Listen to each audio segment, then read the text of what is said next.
하나님 말씀은 에베소서 4장 17절부터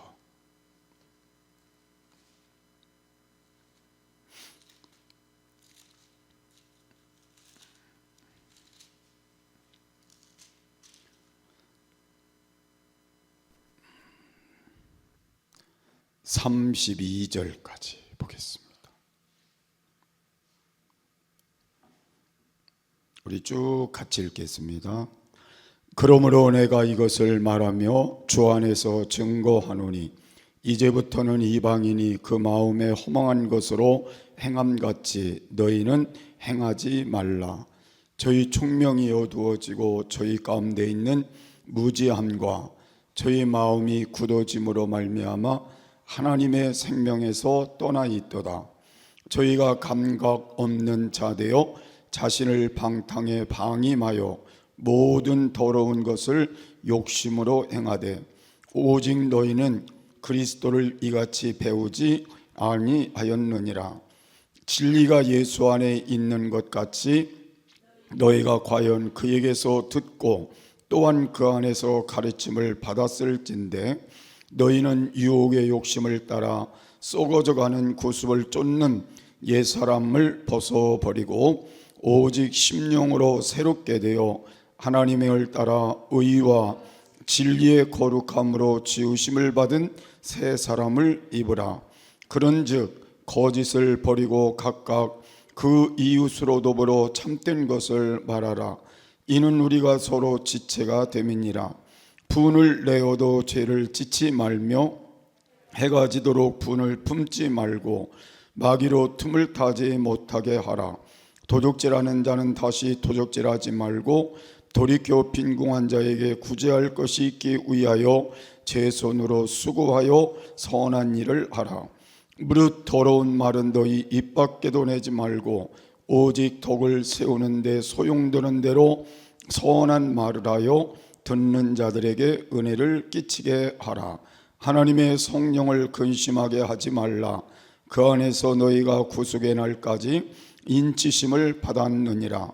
너희는 모든 악독과 노함과 분냉과 떠드는 것과 해방하는 것을 모든 악의와 함께 버리고 서로 인자하게 하며 불쌍히 여기며 서로 용서하기를 하나님이 그리스도 안에서 너희를 용서하심과 같이 하라. 아멘.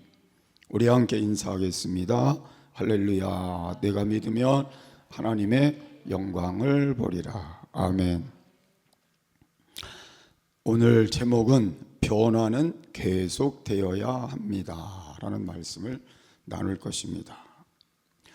우리의 삶 속에는 크고 작은 변화들이 늘 일어나게 되어 있습니다. 예수님 때문에 변화가 일어나기도 하고 성령님을 통해서 변화가 일어나기도 합니다. 사람은 자기를 변화시키는 건 쉽지 않습니다. 근데 성령님이 우리 안에 계시면 변화시킬 수 있습니다. 그래서 성령의 역사로만 우리는 성화의 단계까지 올라갈 수 있음을 성경은 말씀하고 있습니다. 그런데 가장 중요한 첫 번째로는 사람은 왜 변화할 수 없느냐는 것입니다. 오늘 17절에서 19절에 있는 말씀을 보면 사람이 변화할 수 없는 이유 중에 하나가 이해력이 어두워지기 때문이라 그랬습니다. 여기 말씀을 보면 저희 총명이 어두워지고 그랬어요. 총명이라고 하는 말은 이해라는 말이에요. 이해하는 게 어두워졌다 그 말입니다. 그렇기 때문에 이해할 수가 없기 때문에 하나님이 이해가 안 되는 거예요. 이해할 수가 없기 때문에 영적인 것은 더 이해가 안 되는 거예요. 이해가 안 되기 때문에 인생 자체도 이해를 하지 못하기 때문에 이 사람은 스스로 변화를 시켜갈 수가 없는 것입니다. 그래서 총명이 어두워진 사람은 변화하는 데는 그렇게 쉽지 않다는 거예요. 또한 영적인 무지 때문이라고 말씀을 하고 있습니다. 무지라고 하는 말은 이해력이 부족하기 때문에 오는 영적인 지식이 없다는 거예요.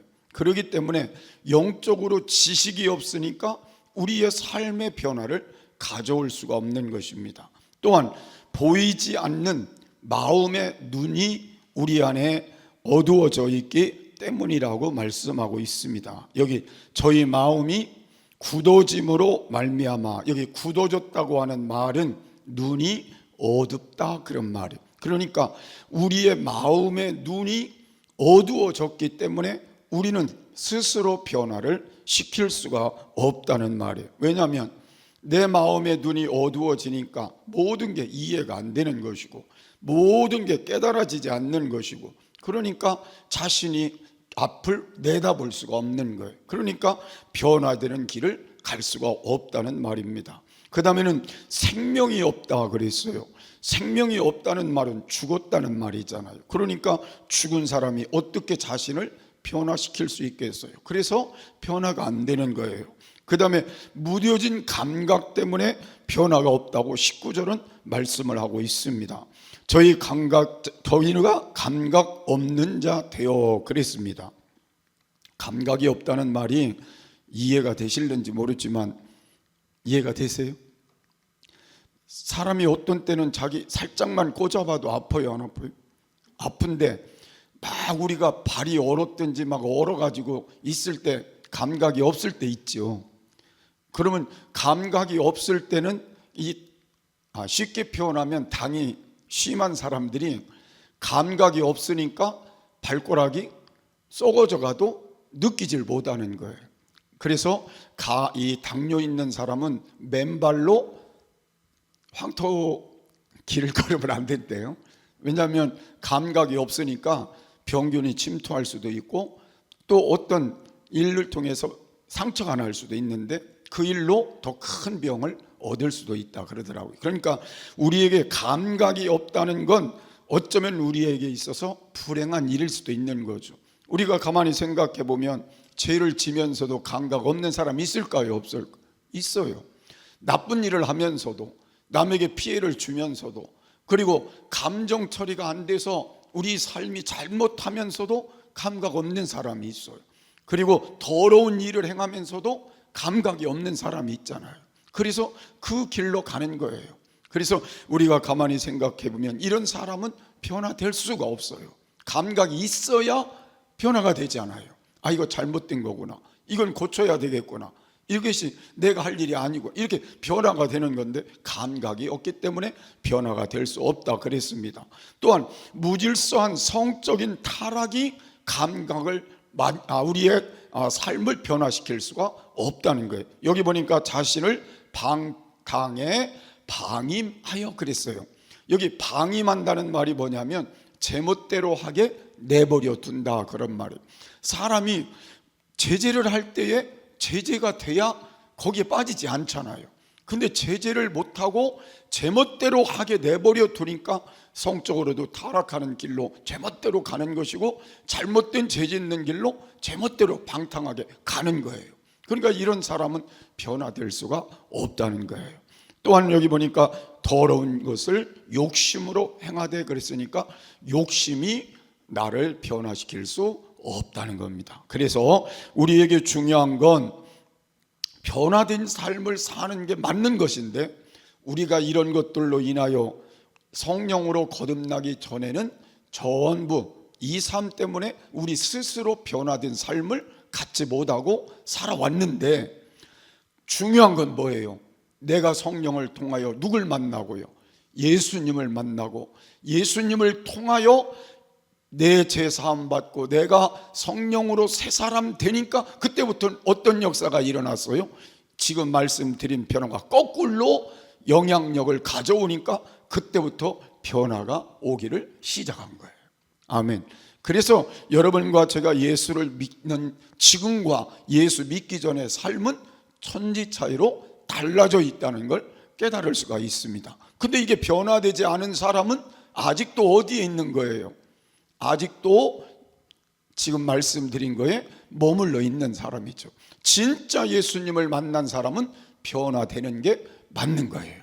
그래서 우리는 죄성 때문에 생기는 엄청난 문제들을 해결할 수 있는 분을 만났는데 그분이 바로 예수님이잖아요. 그래서 예수님은 내 죄를 대신해서 십자가에 모든 죄값을 대신해 돌아가셨고, 그리고 나의 죄를 씻어주기 위하여 피를 흘리셨고, 내 죄를 사하시기 위해서 우리에게 사죄의 길을 열어주신 거잖아요. 그래서 여러분과 제가 예수님을 믿음으로 우리는 죄사함을 받은 겁니다. 그리고 우리는 죄사함을 받음으로 우리는 죄의 근원에서 벗어나게 된 거잖아요. 또 죄성을 끊어버리게 된 거잖아요. 그러면서 우리는 하나님이 주시는 귀한 은혜로 하나님의 자녀로, 또 하나님께서 주시는 영원한 생명으로, 그리고 영원한 나라를 우리가 소유한 자로 이 땅을 살면서, 우리가 이 땅에 살지만 우리는 하늘의 소망을 가지고 사는 거잖아요. 그래서 여러분과 제가 이 놀라운 사실을 인정해야 된다는 거. 내가 그걸 인정해야 돼요. 나는 예수님 만나서 이미 변화된 사람이다. 그리고 나는 예수님 만나서 모든 게 다시 회복된 사람이다.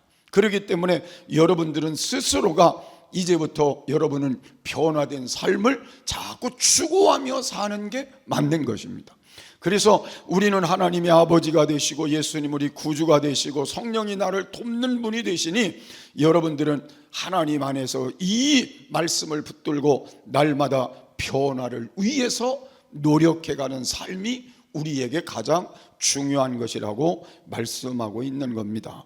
그래서 옛사람은 이제부터 우리 안에서 자꾸 벗어버리고 새 사람을 입으라. 누가 그랬어요? 바울 사도가 성경을 통해 우리에게 말씀을 하고 있어요. 그래서 여러분은 자꾸 날마다 새 사람을 입는 과정으로 가야 돼요. 그런 변화들이 우리 안에 나타나야 된다는 걸 말씀하고 있습니다. 그 중에 오늘 본문에 있는 말씀 중에 몇 가지를 찾아보면 제가 오늘은 윤리적인 변화를 좀 가져왔으면 좋겠다. 크게 세 가지로 오늘 말씀을 정리해 보려고 합니다. 자, 윤리적인 문제 속에 가장 중요한 게 25절에 있는 말씀이에요. 거짓을 버리고 각각 그 이웃으로 더불어 참된 것을 말하라. 이는 우리가 서로 지체가 됨이니라 그랬습니다. 자, 우리 입술에서 말이 나갈 때에 진실이 나가야 되는데 거짓이 나간다는 거예요.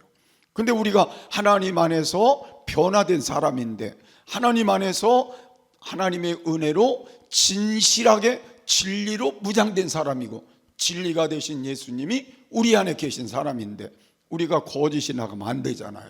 그런데 우리는 나도 모르는 사이에 우리는 거짓된 모습을 자꾸 드러내게 된다는 거죠. 그래서 바울 사도가 뭐라고 표현을 로마서에 했느냐면 모든 사람은 거짓되다 그랬어요. 그러니까 하나님만 진실하지 모든 사람은 다 거짓되다. 그래서 우리는 거짓된 건 맞아요. 그런데 이 거짓된 사람들이 우리가 이 땅을 살아가는 동안 변화되어 가는 게 맞는 거예요. 거짓된 걸 그대로 갖고 가면 안 되고 변화시켜 가는 게 맞다는 거죠. 그래서 여러분이 가만히 생각해 보면 내가 거짓말을 하고 싶어 하는 경우도 간혹 있을 수 있지만, 우리가 보통 보면 표현력이 부족해서 나도 모르게 그게 거짓말로 나타날 수도 있어요. 표현력이 부족해서 때로는 축소하거나 때로는 우리의 모든 것을 확대해서 말하다 보니까 그게 거짓된 말로도 나타날 수 있어요. 때로는 고의적으로 할 수도 있고, 때로는 어떤 사람들과 같이 하얀 거짓말이다 그래서 우리가 그냥 적당히 넘어가려고 하는 그런 경우들도 있습니다. 그러나 중요한 건 모두가 어떤 사고든지 그거는 거짓된 건 맞다는 거예요. 그래서 우리가 이런 걸 보면서 우리가 하나님 앞에 가만히 생각해 보면 이런 생각이 드는 거예요.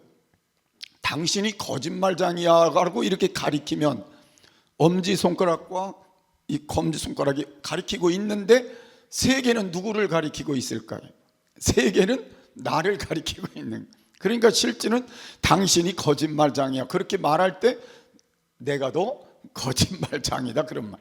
그러니까 우리가 살아가면서 가만히 생각해 보면 내가 늘 나를 돌아보는 게 필요하다는 거죠. 그래서 우리는 진리라고 하는 건 진리 안에서 이루어지는 것이고, 여러분이 생각해 볼 때 이 진리는 하나님께로만 우리에게 올 수 있는 것이니까 사람이 노력한다고 되는 게 아니라 진리 되신 예수님이 내 안에 계실 때, 진리 되는 말씀이 내 안에 충만할 때, 진리 되신 성령이 내 안에 충만할 때 우리는 거짓됨을 버릴 수가 있다는 거예요. 그래서 오늘부터 우리는 하나님 앞에 이런 마음을 가지고 주여 나를 거짓된 자리에서 진실되게 변화시켜 주시옵소서, 하나님 앞에 기도하며 나아가는 귀한 시간이 되시기를 바랍니다. 영국에서 거짓말 대회를 했는데요, 1등이 뭔지 아세요? 1등. 예. 나는 거짓말을 한 번도 안 했다는 사람이 1등 했대요. 그러니까 세상에는 거짓말을 한 번도 안 한 사람이 있을까요? 없을? 그 자체가 벌써 거짓말입니다. 그래서 우리는 이 거짓말의 종류들이요, 도덕형의 거짓말이 있고, 사기형의 거짓말이 있고, 악질형의 거짓말이 있고, 농담형의 거짓말이 있고, 아부형의 거짓말이 있고, 위장형의 거짓말이 있고, 교육형의 거짓말이 있고, 히피형의 교육, 이 8가지 종류의 거짓말이 있다는 거예요. 그래서 우리가 가만히 생각해 보면 도덕적으로도 거짓말이 있다는 게, 도덕적으로도. 그 다음에 사기를 치고 악질을 행하는 사람도, 농담하는 것도. 그러니까 우리가 이런 것들을 잘 살펴서 우리는 거짓말에 대한 그런 우리의 삶의 모습을 자꾸 변화시켜 가는 그런 삶으로 한 단계 업되어 갔으면 좋겠어요. 그래서 윤리적으로도 예수 믿는 사람으로서 오늘 우리 마음이 어디에 가든지, 우리의 삶이 어디에 가든지, 저 사람은 그래도 진실하려고 노력하는 사람이다, 진리 되신 예수님을 모시고 진실되게 사는 사람이다, 이런 평을 들었으면 좋겠어요. 그래서 예수님이 뭐라고 말씀하셨어요? 나는 길이요 진리요 생명이니. 그랬으니까 예수님이 진리가 되시니까 그 진리가 되신 예수님이 우리 안에 계실 때 우리가 진실하게 살아갈 수가 있는 것이고, 그 진리 되신 예수님과 함께 살아갈 때 우리는 진리 안에서 하나님의 기뻐하는 삶을 만들 수가 있는 거니까 늘 이렇게 기도하면 될 것 같아요. 예수님 내 안에 오시고 성령님 내 안에 충만케 계셔서 진리 가운데로 인도되게 하옵소서. 자, 두 번째는 화를 내지 않는 변화가 있어야 된다 그랬어요. 정서적인 변화, 또 마음의 혁명이 필요하다는 것입니다. 26절 말씀을 보면 분을 내어도 죄를 짓지 말며 해가 지도록 분을 품지 말고 그랬어요. 옛날이나 지금이나 사람은요, 화를 잘 낼까요, 안 낼까요? 화를 잘 내요. 저도 화 낼 수 있고 여러분도 화 낼 수 있어요. 근데 저는 여기 보니까 위로되는 말씀 하나가 딱 있더라고요. 어떤 말씀이냐면 분을 내어도 죄를 짓지 말며 하는 그 앞에 뭐예요? 분을 내어도. 그러면 이 말은 무슨 말이에요? 분낼 수 있다, 화낼 수 있다, 그 말이에요. 그게 제가 위로가 돼요. 화는 낼 수 있구나. 근데 그 뒤 말씀이 이제 걱정이죠. 뭐예요? 죄를 짓지 말며. 그러니까 화를 내도 죄짓게는 화내지 말라고. 죄짓게는 화내지 마. 그래서 이렇게 화는 낼 수 있죠. 언성이 높을 수도 있고 막 이렇게 할 수도 있는데 어떻게까지는 가지 말라는 거예요? 죄짓도록까지는 가지 말라고. 그러니까 사람이 화를 내면 막 속을 막 상하고 다른 사람에게 해를 끼치고 막 남에게 괴로움을 주고 그걸 하지 말라는 거예요. 때로는 막 어떤 사람은 화난다고 때리고 화난다고 막 발로 걷어차고 그리고 화난다고 부수고 이렇게 하지 말라는 거예요. 죄가 될 정도까지는 하지 말라. 그래서 여러분, 우리는 화는 낼 수 있어요. 그죠? 화를 안 내고 어떻게 살겠어요? 화는 낼 수 있는데 뭐는 하지 말라? 죄가 되도록까지는 하지 말라. 우리 마음에 명심하고 살면 좋을 것 같아요. 그렇게 해야만 하나님이 기뻐하시는 삶이 될 수 있다는 거예요. 이것도 어떻게 해야 돼요? 계속 노력해 가야 된다는 거예요. 화를 내서 죄가 됐던 사람이 화를 내도 죄가 되지 않도록 어떻게 해요? 노력해 가는 게 중요한 거예요. 노력해 가는 게 중요해요. 나이가 들수록 이걸 더 많이 해야 돼요. 그죠? 그래서 나이가 들어서 이제 어느 정도 되면 화가 나도 적당히 넘어갈 수 있는 게 그게 가장 중요한 거니까 이제는 노력을 많이 해보자는 거죠. 그렇게 해서 우리가 분을 내어도 죄짓지 말고, 자, 그 다음에 어떻게 하라고 그랬어요? 해가 지도록 분을 품지 말고 그랬어요. 그러니까 우리는 해가 지도록이란 말이 뭐예요? 해가 지도록이란 말이 하루가 되기 전에, 넘어가기 전에 여기다 품지 말라는 거예요. 분낸 거, 막 화낸 거 품고, 여러분 화가 나서 여기다 품고 자면 그 밤이 평안할까요? 안 평안할까요? 나는 한번 해본 적이 있거든요. 그래서 저는 가능하면 화내도 그렇게 안고 금방 미안하다고 하고 넘어가는데 어느 때 그게 안 될 때 있었어요. 근데 그 밤이 너무 힘든 거예요. 너무 힘든 거예요. 막 속이 부글부글 하는데 잠이 올까요? 안 올까요? 잠이 안 와요. 그리고 감정이 더 나빠지더라고요. 그래서 제가 이 말씀이 이해가 돼요. 분을 내어도 죄를 짓지 말며 해가 지도록 분을 여기다 뭐 하지 말고요? 품지 말고. 그래서 우리가 이 신앙도 자꾸 노력을 해가자 그 말입니다. 우리가 노력을 하면서 자꾸 고쳐야죠. 신앙은 고치는 게 중요한 거예요. 그게 더 중요하다 그 말은. 그 다음에 여기 말씀 하나가 뭐예요? 마귀로 틈을 타지 못하게 하라 그랬어요. 그러니까 분을 품고 있으면 누가 틈타요? 마귀가 틈타서 여기다가 어떤 감정을 넣어요? 악한 감정을 넣고 그 마음속에 미움의 감정을 넣고 처음에는 별거 아닌 걸로 화를 냈는데 나중에 막 품고 가면 나중에는 어떻게 돼요? 심각하게 막 이게 막 이 사람의 마음을 뒤집어 놓는 게 누가 그래서 그러는 거예요? 마귀가 그 마음에 틈을 타서 그런 거예요. 그러니까 조금 이런 걸 빨리 해결하는 게 좋다 그 말이에요. 빨리 그걸 벗어버리는 게 좋다 그 말이에요. 그래서 어떤 가정에서는요 이렇게 했대요. 노부부가 화가 많이 났을 때는 둘이 이렇게 이제 하루 종일 지나다가 할머니가 그랬대요. 해가 지네? 그러면 할아버지가 그럼 풀어야지 그러고 풀었대요. 그러니까 해가 지도록 풀지 말라는 이 말씀 때문에 해가 지네? 그러면 할아버지가 풀어야지 그러고 가서 풀고 그래서 행복하게 살았다 그래요. 여러분도 그렇게 살아요. 해가 지네? 그러면 우리 가서 뭐예요? 풀 시간이라는 거 그렇게 살라고 그렇게 얘기했다는 얘기가 있습니다. 그래서 오늘 우리는 마귀로 틈을 타지 못하도록 여러분이 그렇게 살아가시기를 바랍니다. 자, 그 다음에 우리는 29절의 말씀을 보면 무릇 더러운 말은 너희 입 밖에도 내지 말고 그랬어요. 자, 더러운 말이라는 말이 뭐예요?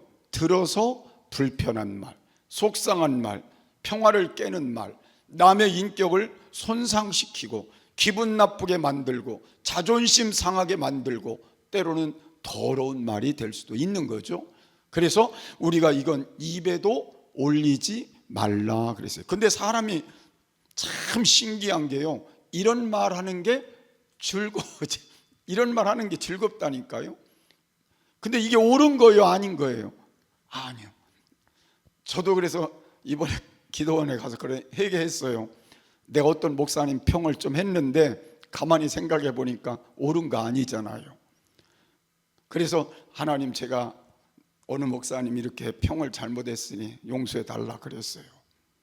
남의 말 하는 게 뭐 좋아서, 근데 할 때는 그게 좋아서 했는데 그게 옳은 게 아니잖아요. 그래서 우리는 어쨌건 남이 들어서 불편하고 속상하고 평화를 깨고 인격을 손상시키고 기분 나쁘게 만들고 자존심 상하게 하는 말은 줄여보자 그 말, 노력해보자 그 말. 그리고 여기 뭐라고 그랬어요? 오직 덕을 세우는데 소용되는 대로 어떤 말을 하여? 선한 말을 하여 듣는 자들에게 뭘 끼치라? 은혜를 끼치게 하라. 아멘. 그러니까 우리가 사람들이 들어서 덕을 또 끼쳐야 되지만 선한 말을 듣는 사람들에게 은혜가 되게 하라는 거예요. 이게 쉬운 건 아니잖아요. 근데 오늘 설교 제목이 뭐예요? 그래도 노력해야 된다는 거예요. 자꾸 노력을 해 가다 보면 우리가 거기까지 올라갈 수 있는 그런 신앙이 될 줄을 믿으시기를 바랍니다. 그래서 우리는 하나님께 기도해야 돼요. 하나님, 내 안에 있는 이것들을 하나님, 나는 고칠 수 없지만 성령님 내 안에 오셔서 고쳐주시옵소서. 기도하고 노력하는 가운데 우리도 변화되어가는 그런 삶들이 여러분에게 있어지시기를 바랍니다. 아멘. 자, 그 다음에 있는 말씀을 보면 31절이요. 너희는 모든 악독이라는 말은, 악독이라는 말은 쓴 뿌리, 내 안에 있는 쓴 뿌리, 악한 뿌리요, 그것들, 그 다음에 노함, 분을 붓는 것, 분냄, 분노를 폭발시키는 것, 떠드는 것, 남의 말을 많이 하는 것, 그 다음에 회방, 남을 비방하는 것, 모든 악의와 함께 어떻게 하고요? 버리고. 그러니까 이제부터 우리는 하나씩 말씀을 좀 배우면서 자꾸 버리는 연습이 필요하다는 거죠. 우리는 연약하기 때문에 이런 것에 매일 수도 있어요. 그러나 하나씩 자꾸 버리다 보면 어느 날 나도 모르는 사이에 하나님의 은혜 속에서 하나님을 닮아가는 성품으로 바뀌어지지 않겠냐 하는 마음을 여러분 가지시고 그런 신앙으로 출발되면 좋을 것 같아요. 그리고 마지막으로 오늘 여기 32절 말씀 보면 서로 인자하게 하며 불쌍히 여기며 서로 용서하기를 하나님이 그리스도 안에서 너희를 용서하심과 같이 하라.